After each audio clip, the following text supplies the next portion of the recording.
दोस्तों, स्क्रीन पर आप टाइम्स ऑफ इंडिया का यह आर्टिकल देख सकते हैं। कल ही ये खबर सामने आई थी और हमने इसके ऊपर वीडियो भी बनाई थी और कल ही दिल्ली के अंदर जो हुआ वो हम सब ने देखा।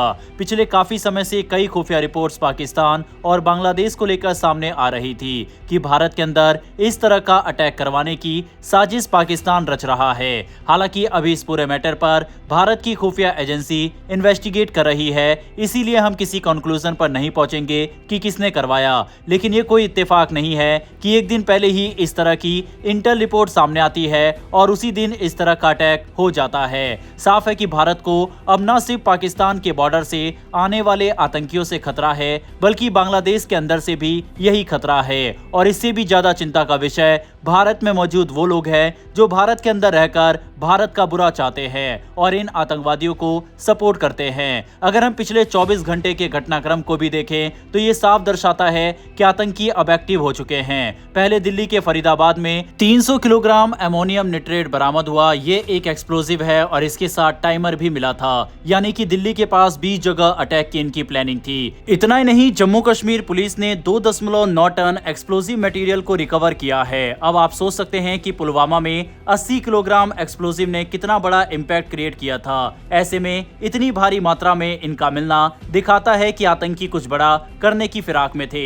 लेकिन भारत की खुफिया एजेंसियों ने इन सभी घटनाओं को पहले ही भांप कर असफल कर दिया था और इसके लिए भारत की खुफिया एजेंसियों की जितनी तारीफ की जाए उतनी कम है। लेकिन शाम होते होते लाल किले पर एक बड़ी घटना हो ही जाती है। फिलहाल भारत ने बांग्लादेश, पाकिस्तान और नेपाल बॉर्डर को इस समय हाई अलर्ट पर रख दिया है। पिछले कई महीनों से पाकिस्तानी अधिकारी बांग्लादेश के अंदर लगातार दौरे कर रहे हैं। बांग्लादेश के अंदर भी कई इस्लामिक ताकत को, जिनको पहले बैन किया हुआ था, उनको खुली छूट दी हुई है और ये भारत के लिए एक बड़ा खतरा बनता जा रहा है। भारत को युद्ध लड़ने में इतनी समस्या नहीं है जितनी आतंकवाद से है। अभी कुछ दिन पहले ही भारत के रक्षा मंत्री ने बांग्लादेश को चेतावनी भी दी थी, लेकिन बांग्लादेश फिर से बाज नहीं आ रहा। अब तो बांग्लादेश की तरफ से राजनाथ सिंह के बयान का जवाब भी दिया गया है। बांग्लादेश के विदेश मंत्रालय ने भारत के रक्षा मंत्री राजनाथ सिंह के एक बयान पर आपत्ति जताई है। मंत्रालय ने कहा कि राजनाथ सिंह द्वारा बांग्लादेश के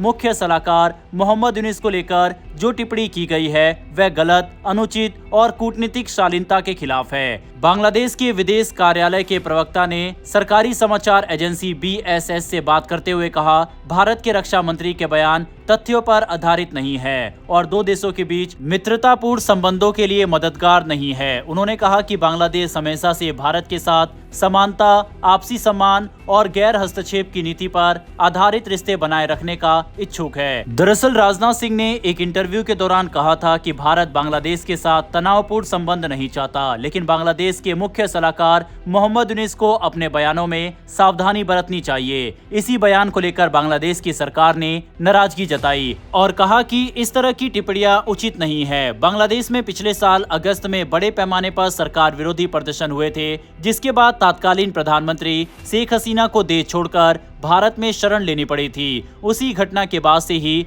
भारत और बांग्लादेश के बीच रिश्तों में ठंडापन आ गया था। हसीना सरकार के पतन के बाद बांग्लादेश में अंतरिम सरकार बनी, जिसमें नोबेल पुरस्कार विजेता मोहम्मद यूनिस को मुख्य सलाहकार बनाया गया।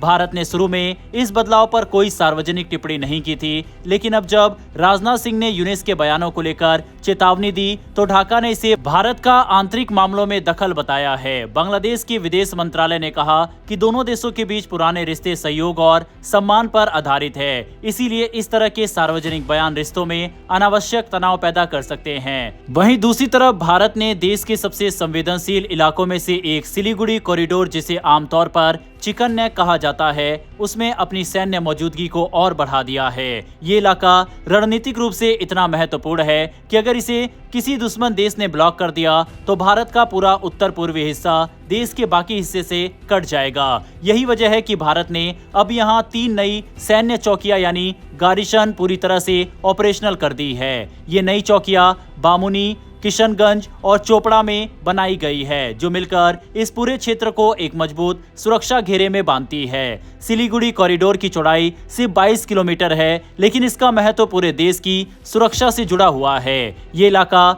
नेपाल, भूटान, चीन और बांग्लादेश के बीच बसा हुआ है, इसीलिए ये भारत के लिए एक सैन्य और भू राजनीतिक चौक पॉइंट यानी संवेदनशील गलियारा माना जाता है। इसी रास्ते से भारत का सड़क और रेल संपर्क अपने 8 उत्तर पूर्वी राज्यों से बना रहता है। अगर यहाँ किसी भी तरह की सुरक्षा चूक होती है तो ये देश के लिए बेहद गंभीर खतरा साबित हो सकता है। भारत का ये कदम ऐसे समय पर आया है जब बांग्लादेश में राजनीतिक हालात तेजी से बदल रहे हैं। बांग्लादेश पाकिस्तान और चीन के साथ अपने रिश्ते दोबारा मजबूत करने की कोशिश कर रहा है। रिपोर्ट्स के मुताबिक हाल ही में मोहम्मद यूनिस ने पाकिस्तान के joint chief of staff committee के चेयरमैन जनरल साहिर शमशाद मिर्जा से मुलाकात की है, जिससे नई दिल्ली में चिंता बढ़ी है। साथ ही बांग्लादेश अब चीनी निवेश और रक्षा सहयोग भी बढ़ाने की दिशा में काम कर रहा है। ये सारे कदम भारत के लिए संकेत है कि दक्षिण एशिया में रणनीतिक संतुलन बदल सकता है। इसीलिए भारत ने सिलीगुड़ी कॉरिडोर की सुरक्षा को और मजबूत बनाने के लिए अपनी थल सेना,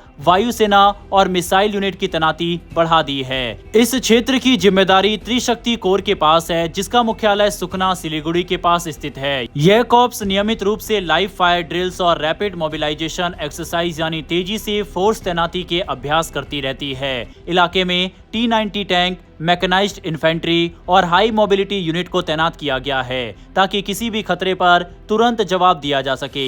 वहीं आसमान की सुरक्षा की जिम्मेदारी वायुसेना के पास है। पश्चिम बंगाल के हासीमारा एयरबेस पर तैनात राफेल फाइटर जेट इस पूरे कॉरिडोर को हवाई कवर देते हैं। राफेल की हाई स्पीड, इंटरसेप्शन और डीप स्ट्राइक क्षमता भारत को किसी भी हवाई खतरे से तुरंत जवाब देने की ताकत देती है। इसके अलावा इस क्षेत्र में एक पूरा ब्रह्मोस मिसाइल रेजिमेंट भी तैनात है, जो दुश्मन के ठिकानों पर लंबी दूरी से सटीक हमला करने की क्षमता रखता है। भारत ने यहाँ एक multi layered air defence system भी तैयार किया है, जिसमें शामिल है S-400 डिफेंस सिस्टम, MRSAM, आकाश मिसाइल बैटरीज, ब्रह्मोस और राफेल जेट्स। ये नेटवर्क किसी भी दुश्मन के एयरक्राफ्ट या मिसाइल को सीमा पर ही नष्ट करने के लिए डिजाइन किया गया है। रक्षा मंत्रालय ने हाल ही में आकाश एडवांस मिसाइल सिस्टम के 2 और रेजिमेंट के लिए फंडिंग मंजूर की है, जिसमें 360 डिग्री इंगेजमेंट और नए सीकर टेक्नोलॉजी दी गई है। इसके अलावा भारतीय सेना ने ऑपरेशन सिंदूर के अनुभवों से सीखते हुए आशनी और भैरव बटालियन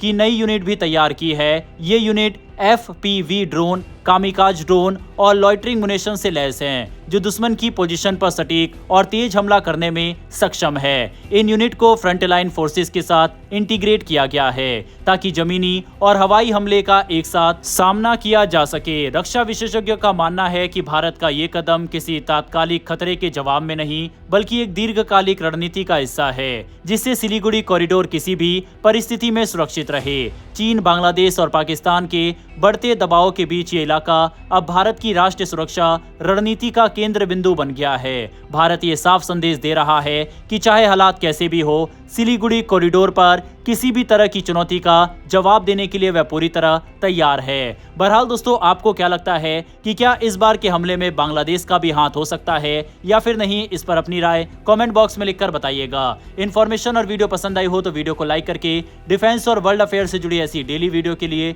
नीचे दिए गए सब्सक्राइब बटन को प्रेस कर बेल आइकन को जरूर दबा लें। फिर मिलेंगे ऐसी एक नई वीडियो के साथ। धन्यवाद। जय हिंद, जय भारत।